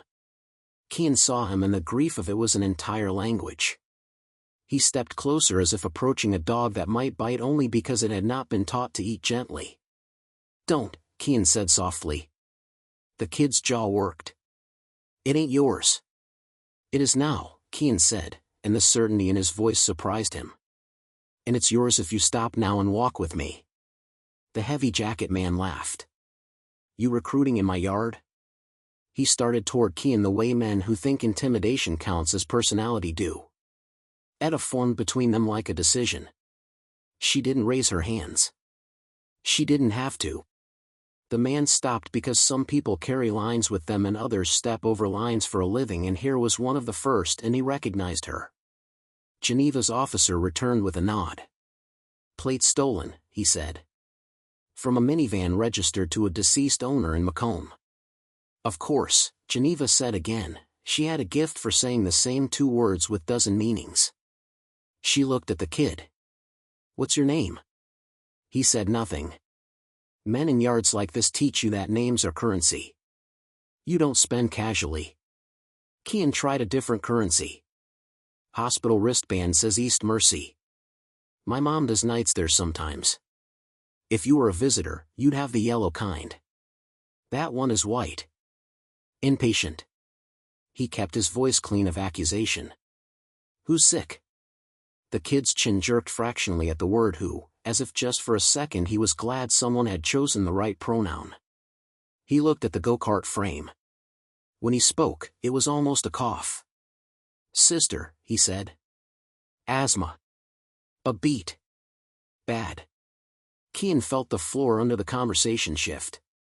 He knew what to do when a floor shifted. You bend your knees. You don't grab a ceiling that won't hold. We can fix a lot of things, Kian said, but not if you're in a cell. He took a breath. We can get her a room with a window. He didn't know if that was true, but he knew the way Etta's phone had produced a rent receipt out of air and stubbornness. Geneva watched his face while he talked. There was that test again, the kind that measured not just the answer, but who you were while you were answering. She turned to the heavy jacket man. We're impounding the van, she said. Anything you tried to weigh in the last 90 minutes is on hold. You object? He opened his mouth to object. Then closed it, something in Etta's stance, Geneva's badge, and the presence of two uniformed men with the calm of people who didn't like drama combining into a math problem he couldn't solve in his favor. Do what you want, he muttered. We will, Geneva said. Then to Kian, you want to ride with your property? She glanced at the frame. Yeah, he said. Me and Lysander will secure it. Lysander had pulled up while the conversation played and now stood at Kian's left, quiet and ready. He lifted one side of the frame. Kian took the other. They lowered it into the back of Etta's car by folding the seats down and ignoring the part of their spines that begged for mercy. The kid stood there, caught between a rope and a hand. Kian looked at him once without saying anything. The kid's face worked and then went flat like a coin slipping to the bottom of a fountain. He followed them to the car without being asked. No one stopped him. Etta opened the back door without announcing she was doing a big thing. What's your name? Kian asked again once they were moving. Ray, the kid said to the window. Ray what? Etta asked. Ray Lawrence. He swallowed. You going to put me in cuffs? Etta didn't laugh. Do I look like I keep jewelry? Depends on the day, Alden murmured, and it was a joke and also not. The car hummed, the foundry getting closer in the way maps make close out of streets that only dream of proximity. They rolled the frame back into the foundry and the room breathed different. The kids who had rushed over at texts slowed when they saw it, hands lifting without touching as if reverence had weight. Jabril showed up with his hoodie half on like he'd fought it in the stairwell to save time. He saw the frame. His expression cracked open into joy so honest Kian felt his throat go weird all over again.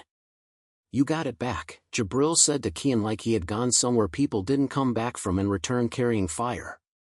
"We did," Kian said, and didn't pretend he'd done it alone. Ray hovered near the door, shoulder against the jamb like an apology. Kian waved him in. "This is Foundry," he said. "Not a church. But we still have rules." "What rules?" Ray asked, eyes flicking to exits like they always do when bodies carry a certain history of rooms. "No stealing," Lysander said. "No lying," Etta said. "No bleeding unless it's for a good lesson," Geneva added, unhelpful and exactly right. Ray's mouth twitched toward a smile he hadn't used in a while. He looked at the frame again. "You building that for a race?" "For a city that forgets boys need speed that isn't pain," Kian said. "You in?" Ray didn't answer with his mouth. He took off the hoodie and hung it on the back of a chair like a surrender flag that had decided to switch sides.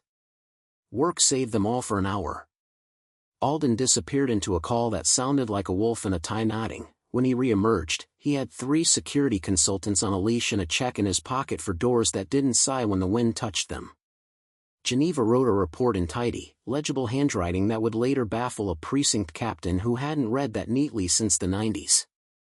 Etta made a list with such lethal accuracy that the list itself took on the quality of a weapon. Kian sent Jabril and Ray to inventory bolts. He watched them at it and felt something settle, a rightness you don't demand, you earn.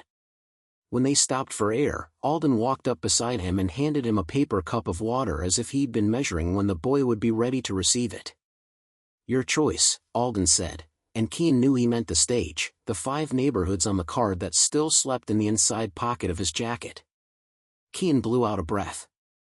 He could still hear the alarm in his ears, like a phantom ringing after the bell in a boxing match. "Brightmoor," he said finally. "It has to be Brightmoor." "Why?" Alden asked, not because he doubted but because he enjoyed the shape reasons make when they come from a thinking mouth. "Because it's where the city taught kids to repurpose dying houses into clubhouses and then punished them for not finishing the roofs," Kian said. "Because there are a dozen Rays for every one of me and they already know how to keep their hands busy, no one taught them what to build. Because I don't want your money to feel like a rescue. I want it to feel like a match." Alden's eyes lit with something that looked a lot like joy if you're the kind of person who saves that word for deserving days. "Done," he said simply. "We'll say it out loud tonight if the building stops smoking long enough to plug in a microphone. If not tonight, then tomorrow morning in a parking lot with a megaphone." "Tomorrow morning," Etta said, joining them like a punctuation mark. "Park says the museum's electricians found a fried junction box in a catering prep room. No fire. Just dramatics. They're clearing the air now. 10 p.m. restart. Then we wash our faces and go back to the room where people clap together," Alden said. He looked at Kian. "Will you stand with me again?" Kian nodded, sudden gravity in his chest. "I will." Nadira was waiting at home with a pair of black shoes she kept on the top shelf for weddings and funerals and moments that didn't fit either category. She sat Kian down and ran a damp cloth over his face like he was a much younger boy and then stepped back to check whether the cloth had done anything a mother couldn't do with her eyes. "Who is that child?" she asked, meaning Ray. "A boy," Kian said. "We stole him back." Nadira smiled with half her mouth, the way a woman does when she is relieved and reserving the right to be skeptical. "Good. Steal more boys back." "I plan to," he said. And when he kissed her cheek he smelled coffee and laundry and the kind of love you can't buy even if you own buildings and the air between them. Back at the museum, the gala started over like a stubborn car that finally agrees to go if you apologize to it. People were good at being glamorous again. That was the skill money gives you. Alden went to the stage. Etta stood at the bottom of the stairs like a gate in a velvet dress. Geneva appeared near the back wearing a blazer she looked like she'd borrowed from the concept of authority. Ray, yes, Ray, stood with Lysander in the shadow of a column, his hoodie clean and his eyes wide in a way he pretended was boredom. Alden spoke briefly because long speeches are for men who still imagine themselves as the center of rooms that don't need them. We had an interruption, he said, and the room tensed because interruption is catnip to donors when it isn't happening to them. We handled it with the help of the people who will inherit this city. I asked one of them to choose where we build next. He turned.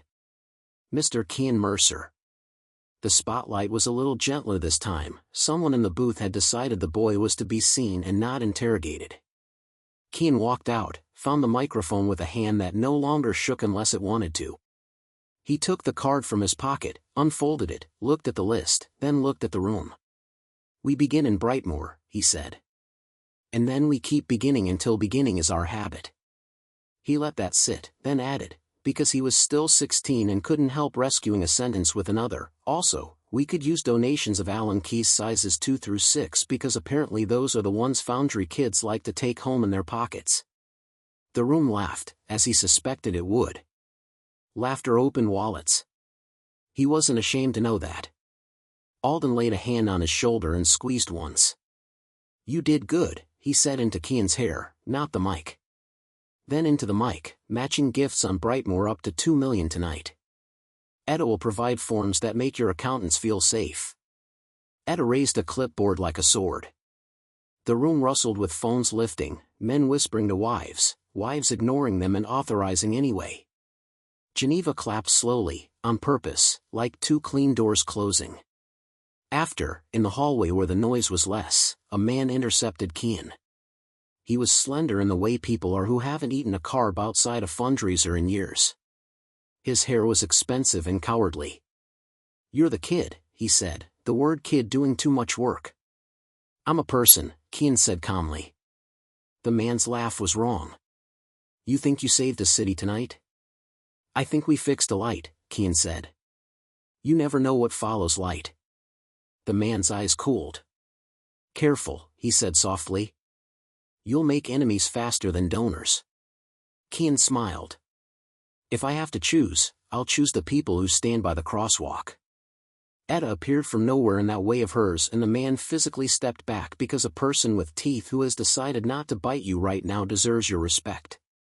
You lost? She asked the man. I was just educating the youth, he said, and left because even his cologne knew it didn't belong at this conversation. Who was that? Kean asked. Conrad Slate, Etta said. Developer. Thinks community is what you hire a consultant to simulate. Good to know, Kean said, filing the name the way you file a bolt that doesn't fit, don't throw it away, tag it so it doesn't end up where it shouldn't. The week that followed tried to be 6 weeks. The foundry replaced doors, installed a camera system that didn't blink when the power hiccuped, and hired a night guard named Corinne who had a voice like a rusted hinge and a chess habit that humbled all of them. Geneva arranged a diversion program with a judge she trusted for Ray, restitution in hours at the foundry, school attendance verified, counseling for his sister through a clinic the city pretended not to fund but did when someone bribed it with a report. Ray showed up early, left late, and learned to weld like the torch had been explaining itself to him in dreams his whole life. Kean divided his days into school, shop, foundry, home, and the slivers in between where sleep snuck up on him like a friend who takes without asking something you weren't using anyway. He worried about the robotics club and then stopped worrying because worry is a kind of pretend work. Instead he made a spreadsheet that shamed adults, called 3 vendors for discounts with a confidence he'd borrowed from Etta and then found he could keep, and set a build date for the go-kart that made Jabril dance in a hallway just once when he thought no one was looking. Alden kept his promise. Brightmoor's shell of an old rec center sprouted signs of life, dumpsters, scaffolding, people in boots with clipboards who weren't there to condemn. Kean toured the space and pressed his palm to the old gym floor, felt the ghosts of games it had held, and promised it more. At home, Nadira ironed the black dress she'd worn to the gala and hung it back behind the denim because she wasn't going to let a party tell her that a dress that expensive only got one night. She watched her son read city ordinances on signage permits and nodded to herself like he was finally as interested in rules as she'd always known he could be. Etta, who didn't often make a point of showing anything soft she couldn't use as leverage, sat Keen down in the foundry office one evening after the kids had gone and the room smelled like steel after rain. "We need someone to run the youth advisory," she said. "Someone who will tell me when my nice ideas are condescending. Someone who can wrangle kids who'd rather hide their intelligence than risk it being used against them. It pays. Not a lot. But more than chore money." Keen felt his heart do that thing it did when the world pulled a chair out for him and waited to see if he'd sit. "Yes," he said. "I'll do it." "Good," she said. "First assignment, write the meeting norms. Make sure respect is not a word but a habit. And make sure that when we say everyone, we include the kids who don't come because they think everyone means someone else." He wrote them. He tacked them to the wall. He watched them shift the room in small, measurable degrees, like tightening a chain one link at a time until the slack you thought was useful turns out to have been laziness. 2 weeks later, on a gray Saturday that smelled like wet newspaper, the foundry brought the go-kart into the lot like a baby introduced to cousins. It sat there, low, slender, anxious to be rode. The engine coughed twice and then settled into a purr that made the hairs on Keen's neck stand up in gallant salute.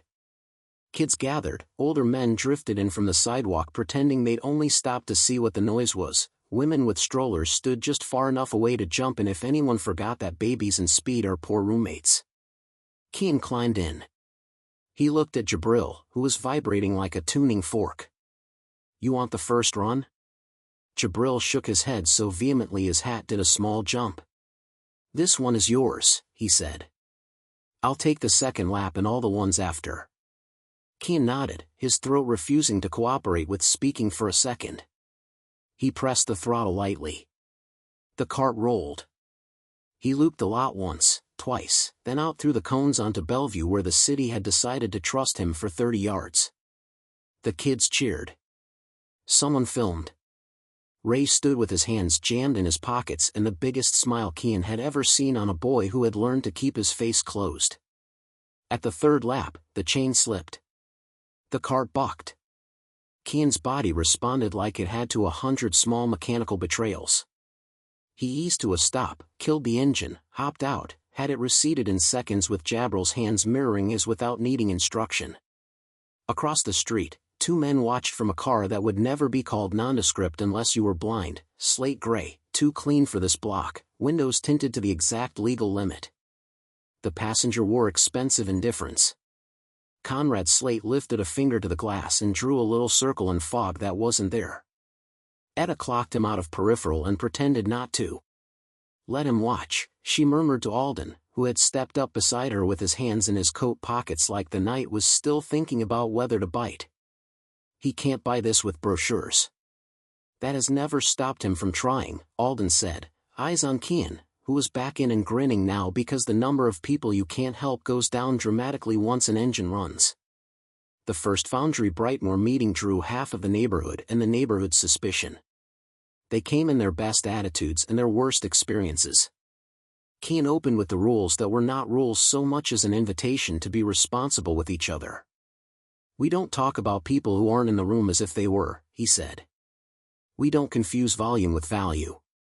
We don't waste anybody's poverty by asking it to perform. We commit to showing up twice, once when it's new and fun, and again when it's hard and the fun has forgotten to RSVP." A woman with arms that said she'd been lifting groceries her kids swore were too heavy and then forgot raised a hand. "You a preacher?" He smiled. "I'm a mechanic." "Same difference," she said, and the room laughed and then listened for real because someone had given them permission to. They planned, they argued, they measured spaces with tape and a dream. They made lists that included names, not just parts. They put a chalkboard on the wall and wrote who's missing, at the top and beneath it, every person who wasn't in the room, grandmothers, kids who hate school, the man who runs the boxing gym out of his garage, the hair braider who knows everyone's business already. Keen walked home afterward with the chalk dust still on his fingers and thought, this is how you torque a city. Trouble came on a Tuesday. Trouble always comes on a weekday because weekends have the decency to let you breathe.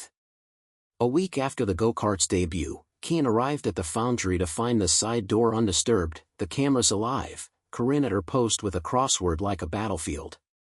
Inside, the main bay had been rearranged again. Not by thieves. By someone with keys and opinions. 2 pallets of industrial shelving had been delivered and installed in a line that cut the room into aisles like a warehouse. On each shelf, plastic tubs labeled in a font Kian suspected cost extra. "Who did this?" he asked, too calm. "Board liaison brought his people last night," Corinne said, not looking up. "Said it was a gift.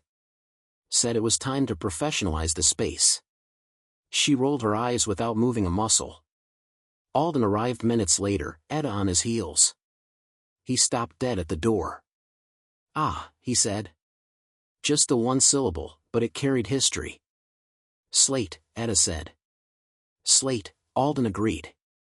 "Who is Slate?" Ray asked from a stool where he was filing an edge with a focus that would have made a surgeon jealous. "A man who believes order is a substitute for ethics," Etta replied. Kian looked at the aisles. They would make finding things easier. They would also make wandering less likely.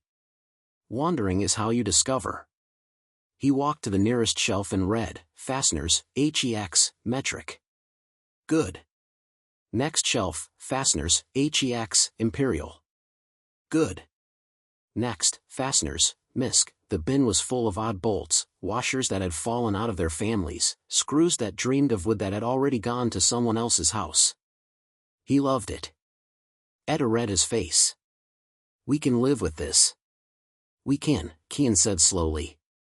"But not like this." He pulled a tub, dumped it on a table, and began to sort, 1 line for useful, 1 line for mystery, 1 line for trash. Ray joined him without being asked.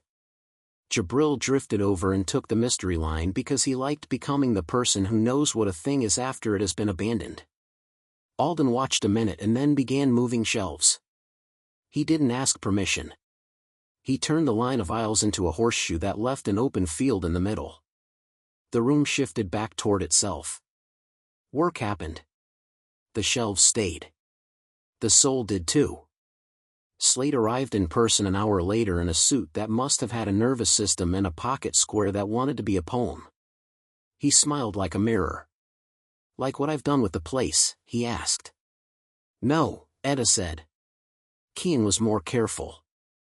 "We like the tubs," he said. "We like the labels. We like being asked first more." "Well, that's why you're here," Slate said to Alden, bypassing the boy he had just tried to gift into obedience.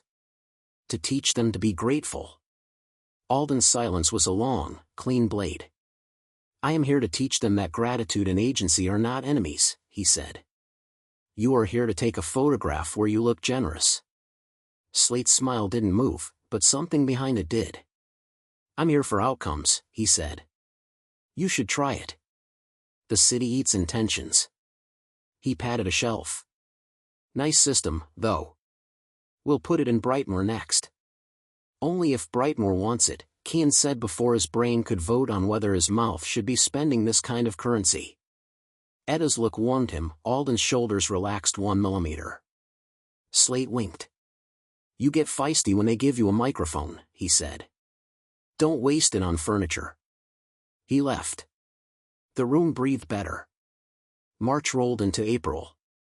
The crosswalk stayed fixed and became a neighborhood joke. People pressed the button and then pressed it again and then pressed it a third time just to feel like gods in small slivers of time. The foundry's classes filled. The robotics team's cart won a local exhibition and then didn't gloat about it, taking apart the rear assembly in the parking lot to help a rival who had lost a wheel. Ray's sister, Nisha, came to the foundry on good days and sat by the window in the office chair that turned too easily and laughed at the way Jabril and Kian argued about ratios as if they were debating philosophy and not just trying to keep chains from slipping. Alden took Kian to 3 meetings he would not have been invited to otherwise and let him watch men try to make a city with PowerPoints. Kian learned what deliverable really meant and how to ask someone to repeat a sentence until they heard their own lie and amended it in public. He learned how often good ideas die of meetings and how to keep them alive by asking better questions in smaller rooms. Nadira taught Kian to sleep when he could and not consider it lazy. She reminded him to eat even when he thought food was beneath the importance of the moment, because important moments have a way of getting worse if you are rude to your body. She came to Brightmoor twice and once brought a tray of red beans that silenced a room in the ripest way a room can be silenced. The night before the Brightmoor build-out's opening, Kian walked the rec center alone. Painter's tape lined the floors, machines sat in their new places, a whiteboard the size of a short wall waited blank and hungry. He stood in the center of the old gym and threw his voice to hear it come back. It did, stronger than he expected. He felt 16 and 40 all at once. He thought of the light at Woodward, of Alden's gloved hand on his elbow, of the weight of a bus pass and a token and a key. He thought of the time he'd said "I am at a museum" while sirens pretended they had more to say than a boy in a thrift store jacket with a city in his mouth. "Don't get poetic without supervision," Etta said behind him, and he smiled because he hadn't heard the door and also because she was right. "You think we're ready?" he asked. "No," she said. "That's why we are." He nodded. "Ray's bringing Nisha," he said. "He says she wants to see a room that was closed to her for free." "Good," Etta said. She stood next to him and they looked at the whiteboard as if it might blink if they stared long enough. "You nervous?" "I'm responsible," he said. "They feel similar if you don't breathe." She looked at him sidelong. "You've gotten better at that." He didn't say he'd had to. Opening morning smelled like coffee, sawdust, and the kind of excitement that has calluses. The door count clicked past a number the fire department would pretend not to enforce if Geneva smiled at them right.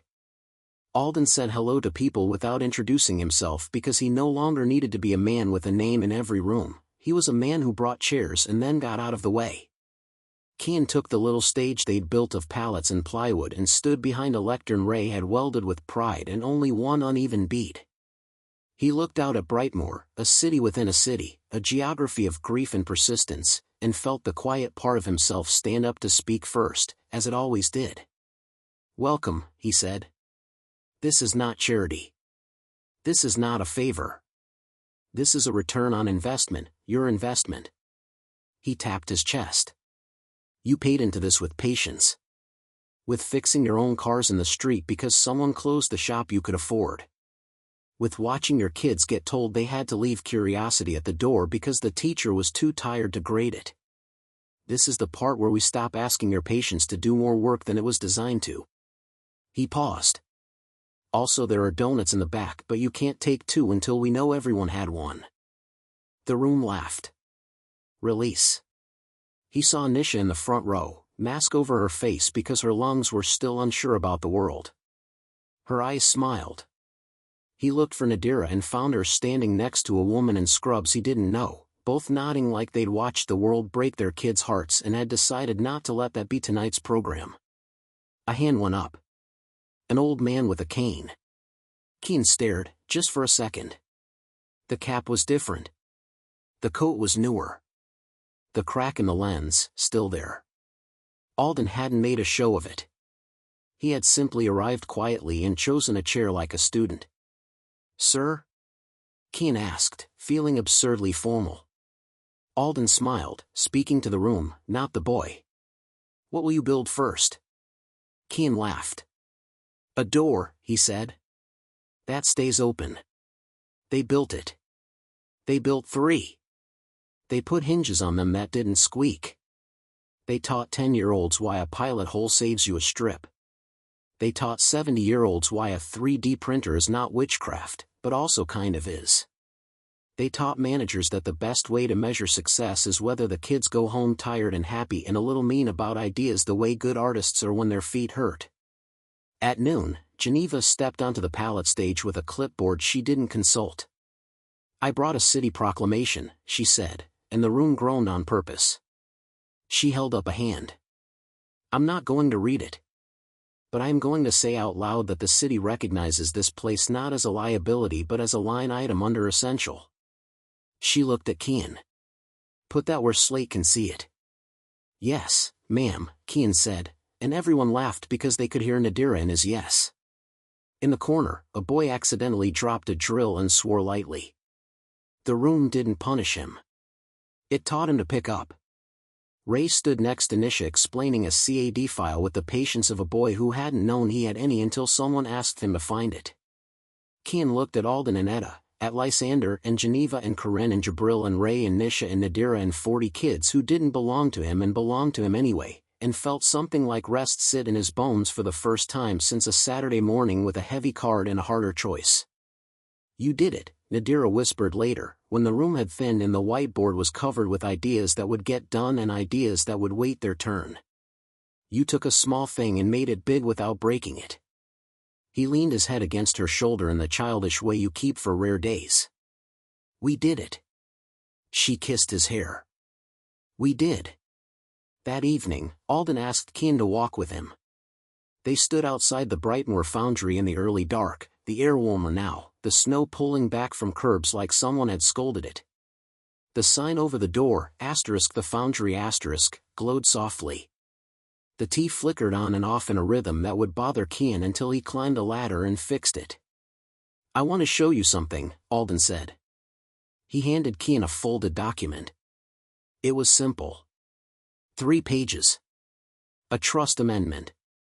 Kian read it slowly, then again faster because he couldn't trust his first pass.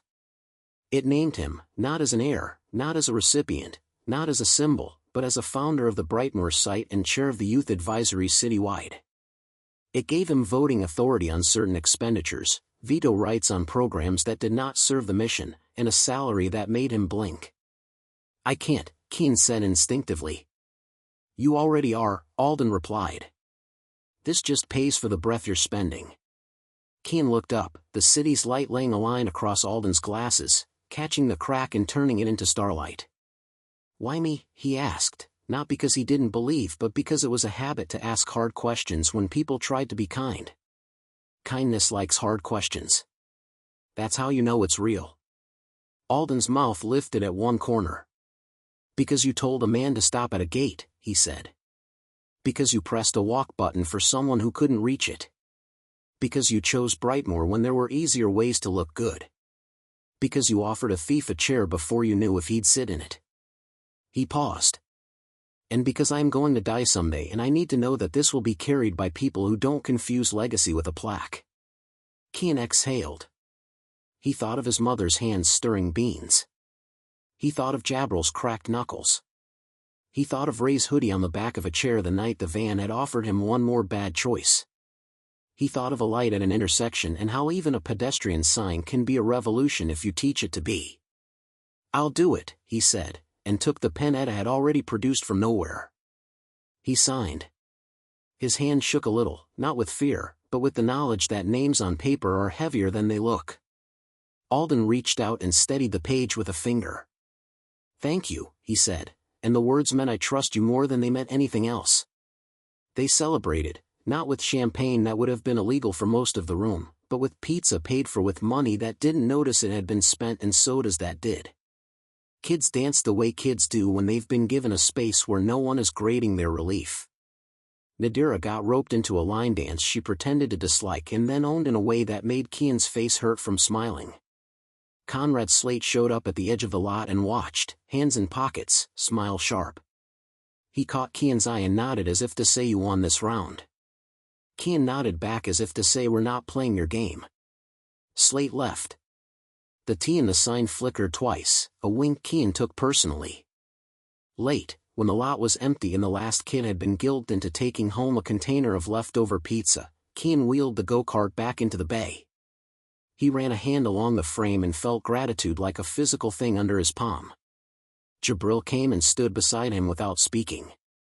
They looked at the machine they'd assembled from parts in insistence. "You remember when you said I always be at the shop?" Kian asked. "Yeah," Jabril said. "I think I'm still at the shop," Kian said. "It's just bigger." Jabril's laughter was small and perfect. "Yeah," he said. "And the customers don't always pay in cash." They bumped shoulders. It counted. Spring pushed winter out like a landlord, the city smelled like wet soil and opportunity. Brightonware's kids pressed the walk button outside their foundry even when they didn't need to cross, just to watch the white man lift his arm, as if even signs were happy to say yes to them now. The museum planned another gala, and this time no alarms went off because somebody had fixed the junction the way Keane would have, by replacing instead of patching. In a corner of the foundry that caught light in the afternoon like a blessing, Ray and Nisha built a small air quality sensor with Lysander and mounted it on the window. They tethered it to a data logger and watched the curve change over the day. Nisha laughed when it dipped at noon because the room stopped breathing at lunch, and then laughed even harder when the chart told on them at 3 because pizza and poor impulse control made a spike. Keane watched them and thought about the first day on Woodward, about the way the old man's hand had felt on his elbow, about how the token had been warm and not heavy, and how the weight in his pocket had moved since then, grown, yes, but also changed flavor, from fear to responsibility and from responsibility to a kind of joy. He took the token out sometimes and turned it between his fingers and remembered that gratitude had a shape you could carry. He wore the fox into meetings, into corners, into rooms where men thought they had invented decisions. He pressed it in his palm when Slate spoke, not to curse him or to bless him, but to remind himself which game he was playing. On a night warm enough to invite Hope to walk without a coat, Keane and Alden climbed to the foundry roof. They stood next to the sign while Keane finally fixed the flicker in the T. He climbed down proud of the small thing, as he always was. Alden stood with his hands on the rail, the city unspooling around them like a tape measure. "People will say you got lucky," Alden said after a long silence in which both of them listened to Detroit have opinions 5 miles at a time. "I did," Keane said. "Luck is a door. We hold it open." Alden nodded. He touched the crack in his lens. "People will say I bought you." Keane turned to look at him. "You paid a bill I couldn't pay," he said. "Then you handed me the ledger." He smiled. "There's a difference." Alden laughed softly. "Good. Keep saying the difference out loud. The world forgets." They stood a minute more, not speaking, because you don't narrate every triumph or you cheapen it. Then they went downstairs, where kids were arguing about whether a lathe's coolant pump sounded like a cat or a broken song, and they let the argument keep them honest. On the 1-year anniversary of the day Keane helped an old man across a street because the lights said walk but the world didn't, the foundry threw a block party. They set up sawhorses painted safety orange and held back traffic with cones and charm. They brought out the go-kart and let kids sit in it and take photos and dream versions of themselves that hadn't yet been written. Geneva brought a city permit the size of a pride flag and waved it around like confetti. Etta wore a t-shirt that said "No, this isn't a non-profit, it's a promise," in letters no one could ignore. Nadira danced again. Alden didn't. He stood with the other old men and talked about nothing, which is everything when the world tries to sell you urgency at the price of your joy. Slate drove by once and didn't stop. That counted, too. When the sun slid low, Keane took the pallet stage and the mic that popped once and then figured out where it wanted to settle. He looked at the faces and the brick and the doors and the light. He felt the token in his pocket and did not take it out because some talismans work better in the dark where they touch your skin. "Thank you," he said. "For pressing walk with us." He looked down the block to the new crosswalk whose paint had faded only a little because the city had sent a crew twice, as promised, and then, because this is what you do when you've been given more than your share and then asked to share it again, he lifted the mic and said, "Let's build another." They cheered. They signed up. They went home and told their kids and their grandkids and their neighbors that a boy had said "let's build another" like he was ordering a second batch of donuts, and who were they to argue with that kind of appetite? Later, Keane walked his mother home. The air had the exact taste of spring the year hadn't had the courage to take yet. She took his arm, the way Alden had taken his, and they crossed the street without waiting for the white man to tell them it was allowed. Halfway across, Nadira said, "Do you know what I wish?" "What?" he asked. "That the next time you help an old man across a street, nobody thinks it's a story." He smiled, feeling the weight in his pocket settle like an answer. "Me too," he said. They stepped up onto the curb. The light changed behind them. It would change again. And again. Because somebody had fixed it, and because somebody else would keep fixing it, and because that is how you build cities and boys and anything you plan to leave in better shape than you found it. 2 more great stories are next. Don't miss them. Subscribe and turn on notifications.